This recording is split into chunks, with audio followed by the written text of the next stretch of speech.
Здравейте, приятели! Бъдете благословени! Днес ще се занимаем с урок номер 11. Следва Исус. Следва Исус. Да, Той е пътят, истината и живота. Всичко с Него е толкова хубаво и добро. Слава на Господа! Искай повече духовни дарби и бъди в постоянно общуване с Бог. Бог говори по много начини, но един от тези начини е Неговото живо Слово, Библията. Прекарвай време със Словото на Бога. Слушай го във всичко и го спазвай. Вярвай в Господ Исус Христос. Той е твоят Спасител, който умря на кръста за твоите грехове. Взе страданията, понесе болестите и немощите и взе греховете ни и ги прекова на кръста. Неговата любов е безгранична и безусловна. Огромна любов. Той беше разпнат на кръст и взе на себе си греховете на цялото човечество. На третия ден възкръсна от смъртта, за да бъдем спасени и оправдани.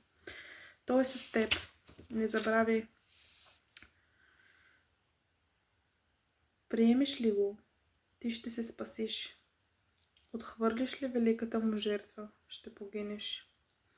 Затова покай се днес и приеми Господ Исус Христос, за да бъдеш спасен и предай живота си на Господ Исус Христос още днес. Амин. Не се подигравай никога с Бог и с Неговия служител, защото Бог вижда и ще ти въздаде. Затова стой в страх и покорство, подчинение към Бога.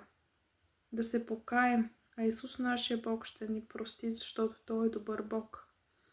Може да си прочетете Лука 24 глава, 46 стих, Галатяни 6 глава, 7 стих, 1 Йоан 1:8, Ефесяни 5 глава, 6 стих, Лука 23 от 26 до 56 и Лука 24 глава по темата.